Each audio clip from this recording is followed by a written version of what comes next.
Let's graph. Yeah. Come on.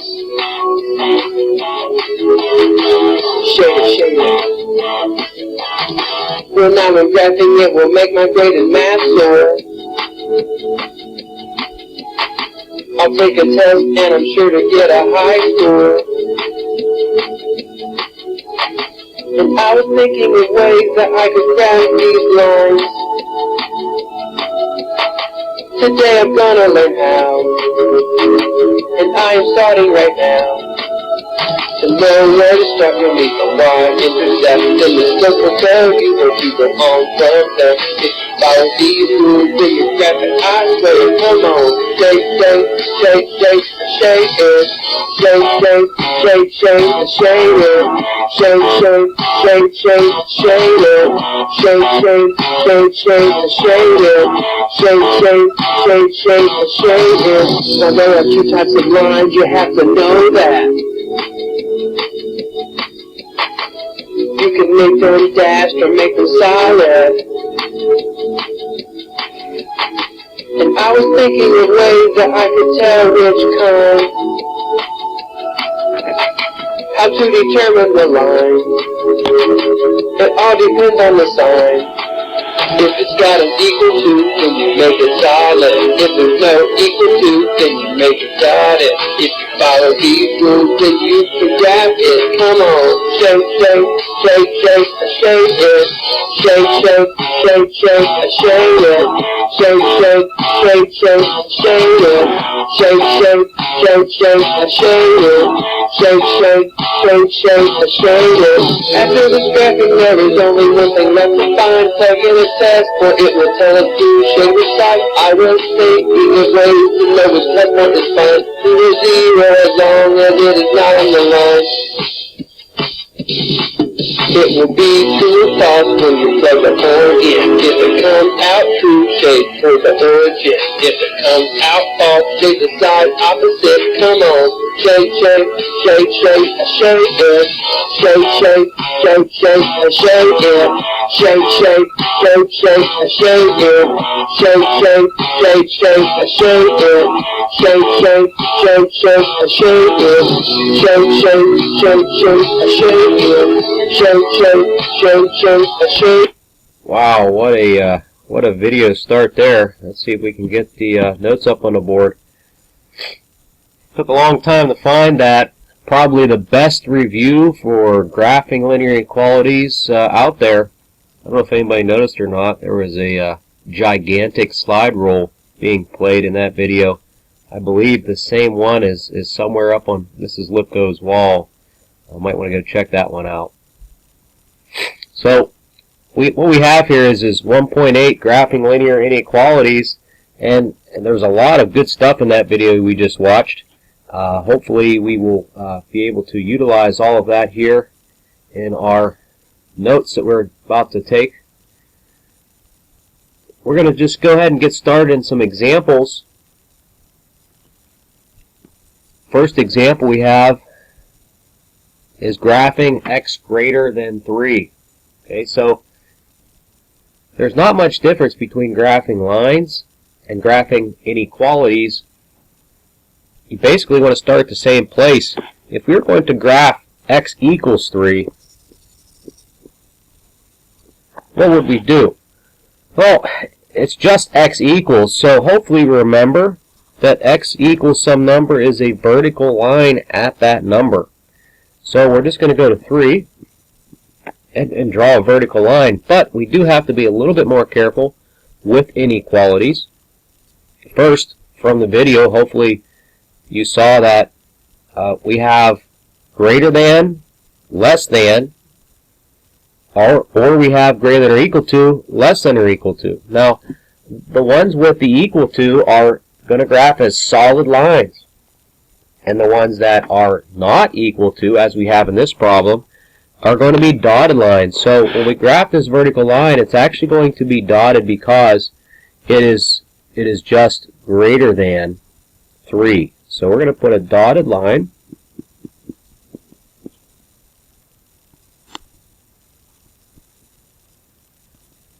And now we have to decide where to shade. Now the video gave us a great idea of what we should do for shading. They said plug in the point 0, 0.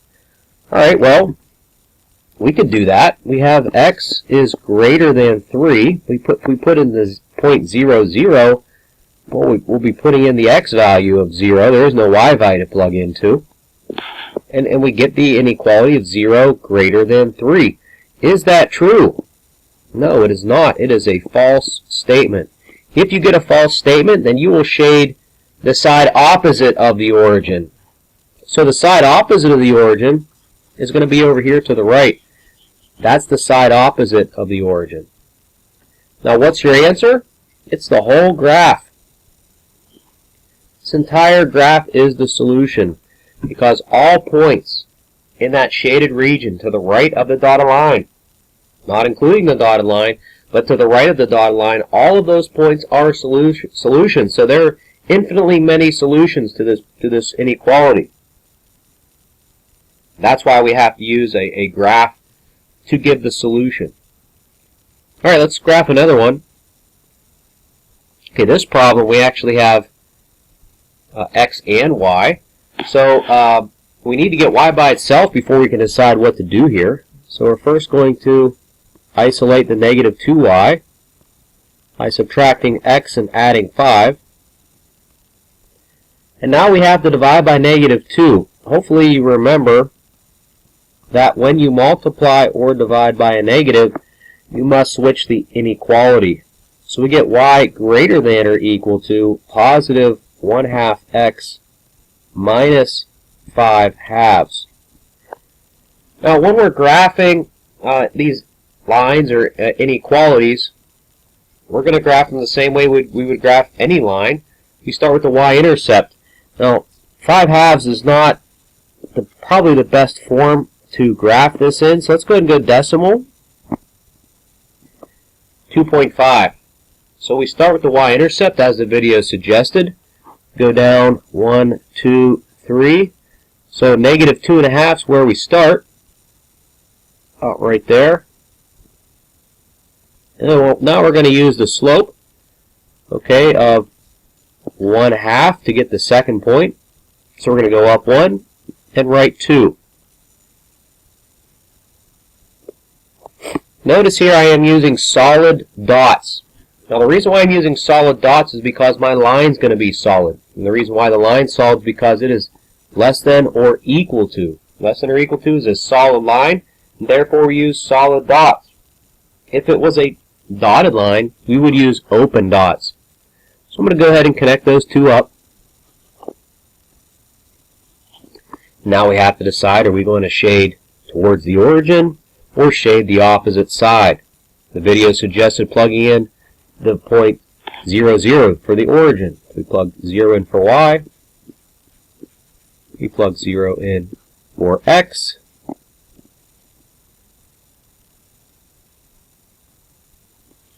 We end up with 0 greater than or equal to negative 2.5. Is that true? The answer is yes. 0 is greater than or equal to negative 2.5. So we're going to shade the side that has the origin on it. So all the points in that region count. Again, our solution is the entire graph. All points in the shaded region count, and the line counts. Remember, if the line is solid, the borderline also counts. Alright? Another way you can think about shading, totally up to you, plugging in the point 0, 0 is pretty easy. Another thing you can do is you can look at the when you get y by itself. So what we have here, we have y greater than or equal to So if y is greater than or equal to, you just have to remember to shade above the line. If y is less than or equal to, you would shade below the line. So greater than or greater than or equal to is above, less than or equal to is below. If you don't like that, you can always just plug in the origin. That's a really good method as well. Alright, next example. Toss in an absolute value. Alright, we can handle that. We graphed absolute values before. to graph an absolute value, again, if we treat this as just a equal sign and equality, an equation, we're going to make a table.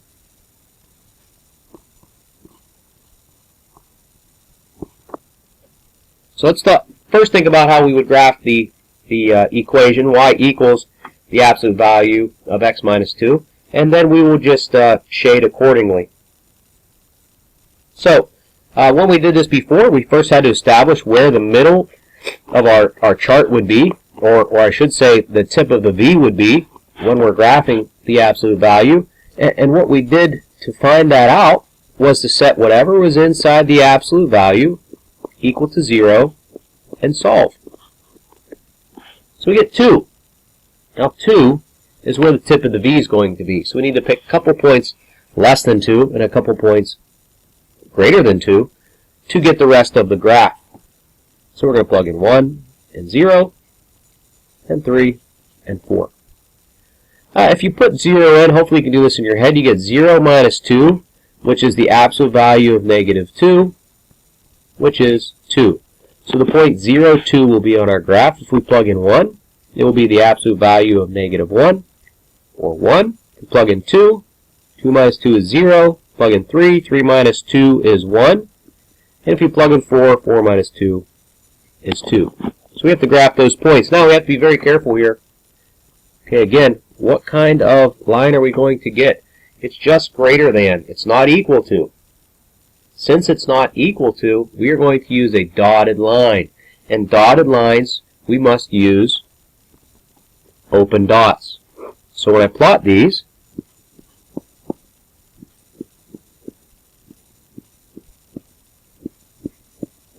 we're going to plot 0, 2 as an open dot, and 1, 1 as an open dot, 2, 0, 3, 1, and 4, 2, all as open dots connected up with a dashed line. Again, we can go right back to our 0, 0 point. So we'll plug in here. We get 0 greater than the absolute value of 0 minus 2. So is 0 greater than 2? The answer is no. So we're not going to shade the region that has the origin. We're going to shade the region that doesn't have the origin in it, and that's going to be the part which we consider the inside of the absolute value, or the V. Now if we go back to looking at y greater than or less than, y greater than would shade above. Above what? Well, it would be above the V. So go to the tip of the V and just go above it, and that's where we shade. So both cases gets us the result of an absolute value with a dotted line with infinitely many solutions in that shaded region.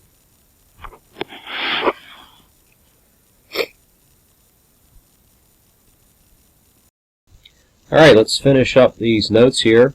Last example that we're going to be working on. Holy cow, look at this thing. The example graph, -1 less than x plus y less than or equal to 3. We got two inequalities in this example. Don't worry about it. We're going to make this very, very simple for you. Alright, so how do you handle a double inequality like this? Well, just break it up. So what we're going to do is we're going to write down two different equations here that we're going to be, or I should say inequalities that we're going to be graphing. -1 is less than x plus y, and x plus y less than or equal to 3. So we just have to solve those two inequalities, and then graph each one, and then we'll actually just shade where they both occur. Alright, so let's get the left one, y by itself first. I'm going to completely flip the equation around. So I want the x plus y on the left side and -1 on the right. When I do that, I have to flip the inequality along with it, and then getting y by itself on the left, y greater than -x minus 1. Alright, so that's what we want. We want y by itself on the left.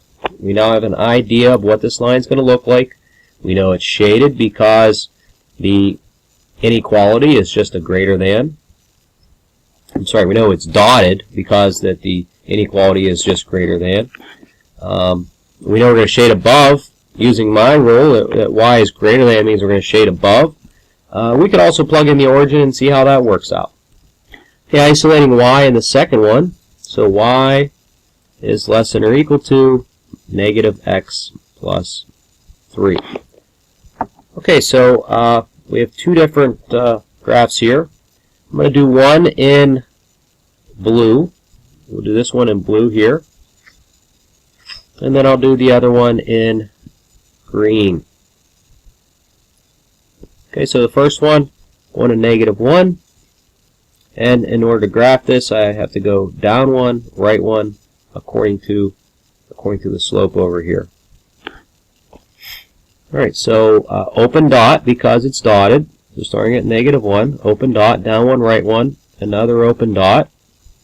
And then we're going to connect this up with a dotted line.